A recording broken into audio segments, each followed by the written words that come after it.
The story begins with Jack, a forest ranger, out on patrol deep in the woods.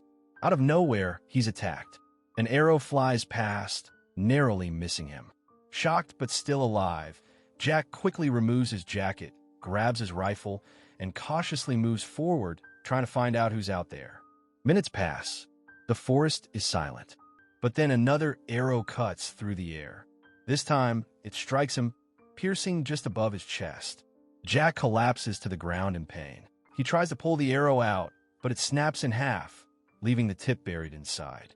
Jack forces himself to run. He pushes through the trees until he finally sees his car parked at the edge of the forest. But when Jack reaches his car, it won't start. The fuel tank is bone dry. Could this be part of the hunter's plan? He abandons the car and starts walking. That's when he notices something strange. Hidden in the bushes nearby, another car. He carefully marks it, then forces himself to head home, every step burning with pain. Once inside, Jack pulls out the broken arrow, wincing in agony. Arrows like this aren't made anymore, he thinks. Years ago, Jack himself used to be a hunter, but his daughter, Alina, hated it. For her sake, he gave it up. Then one day, everything changed.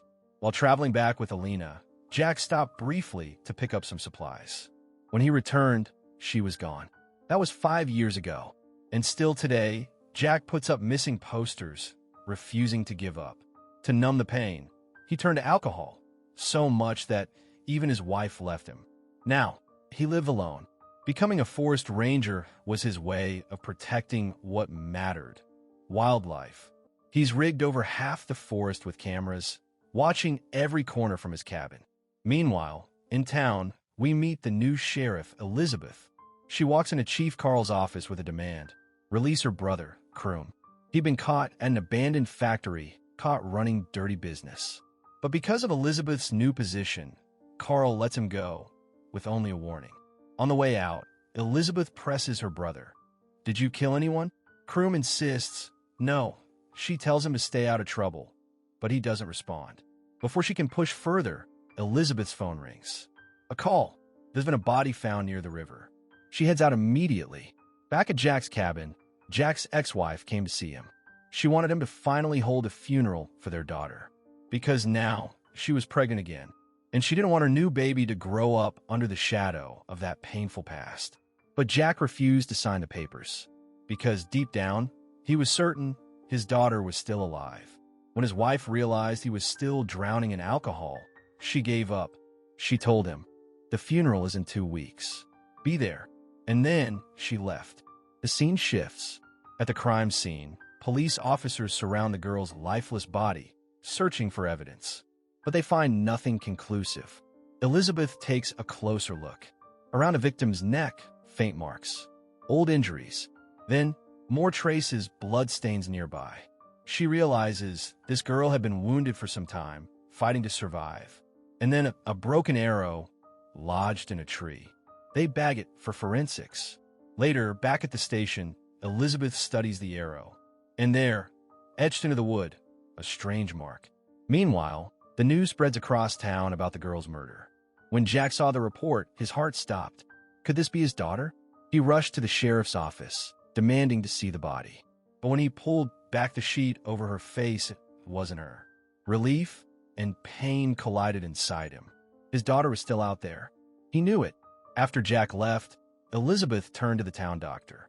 She asked about him. The doctor told her everything. Jack's tragic past. Hearing it, Elizabeth couldn't help but feel sorry for him. The next morning, after a long night of struggle, Jack finally signed the papers. But just as he did, his alarm went off. Checking the cameras, he saw a hunter chasing a young girl through the woods. Wasting no time, Jack grabbed his rifle and a box of paint, heading straight to the same spot where he was attacked before. Only this time, he was fully prepared. He tossed the paint into the air and fired. The explosion of color splattered down, covering the hunter in red. For the first time, Jack could see him. But even then, the figure slipped away into the forest. Instead, Jack found the girl.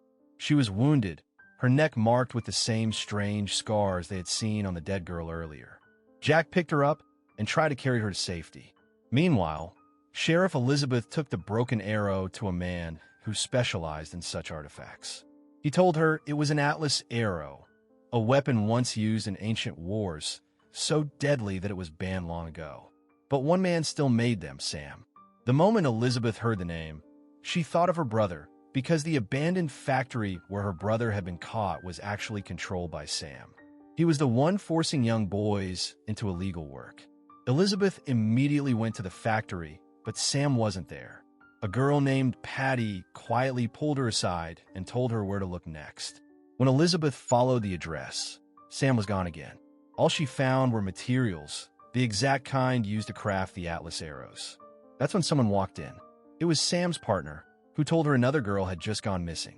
Back in the forest, Jack set the injured girl down in a safe spot, but she suddenly lashed out at him, convinced he was the hunter trying to kill her. Jack quickly calmed her, telling her she was safe now, that he wouldn't let anything happen to her. Jack and the girl hid inside a bunker he had built years ago. Ironically, it was now the only place he could use to protect himself. He tried asking her name and how she ended up there, but she gave no reply. The truth was horrifying. Her vocal cords had been cut by the hunter, so she could never scream for help. Using gestures, Jack reassured her that she was safe with him.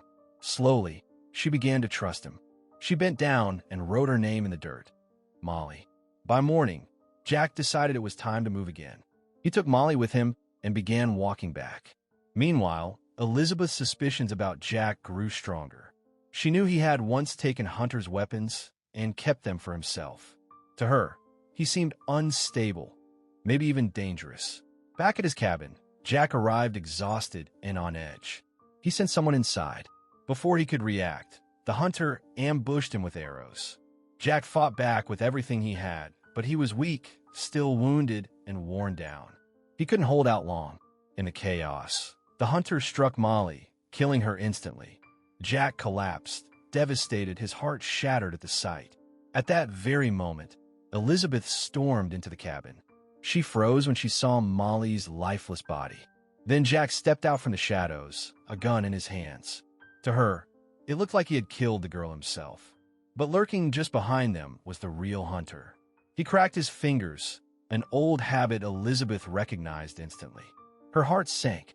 It was her younger brother, Kroom, the one she had always protected. And now, once again, she let him slip away. She fired a shot at Jack instead, giving Kroom the perfect chance to escape into the woods. Elizabeth chased after him, but fell into one of his traps, leaving her badly injured. By now, Jack understood that Elizabeth had protected her brother, and that's why everything had played out this way. Using her radio, he called for an ambulance so Molly could be taken away, because she was still alive. Then, barely holding himself together, Jack drove straight to his ex-wife's house. Her new husband was a police officer. When they saw Jack's condition, they were shocked. But they couldn't take him to a hospital. It was too risky. So Carl arranged for a doctor to meet them inside a trailer parked near the factory. Treatment began immediately. During that time, Jack told them everything. As soon as he stepped outside the trailer, Carl spotted Kroom standing there with his friends, high and laughing. Fueled by rage, Carl charged at him. Kroom bolted into the trailer and held a knife to the doctor's throat, threatening to kill him. But Jack still had some fight left in him. He grabbed Kroom's arm, freed the doctor, and Carl finally managed to arrest Kroom. When Elizabeth heard the news, she rushed over, desperate to save her brother again. But this time, Carl showed no mercy. He told her straight, Kroom had already confessed, and if she kept pushing, her own job would be on the line. Elizabeth was devastated. Later, Kroom led the authorities to a hidden location. There, he had kept Sam, the factory owner, locked up. Kroom had captured him to get revenge for all the abuse Sam had put him through. This meant the Betrayal hunter was someone else entirely. They immediately questioned Sam. Was he the one making the arrows?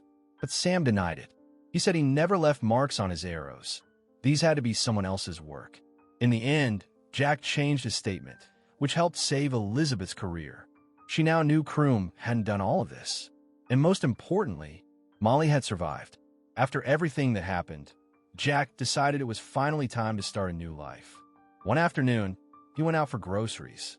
But then, His eyes caught a truck, the same one he had marked earlier in the woods. He walked closer, only to find that the mark wasn't there. Confused, Jack returned to his car, and then another truck passed by.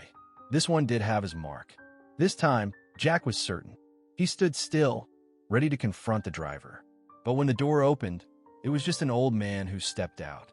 Jack asked him if he had a son, but the old man shook his head. He owned the truck himself. So Jack quickly lied, saying the driver once helped him, and he only wanted to thank him. The old man replied that sometimes his neighbor borrowed the truck. Hearing this, Jack went straight to the neighbor's house. No one was home. He broke the lock and went inside. The moment he looked around, he knew this was a hunter's house. When he walked down into the basement, he froze. Missing posters of young girls were pinned all over the walls. And in the corner, one of those posters was of his daughter. Further ahead, he found a room. Inside was a young woman, her vocal cords cut out. Jack now knew for certain whoever was doing all this lived right here. But before he could act, he was attacked. It was the same Dr. Carl had called earlier, the one who had treated Jack.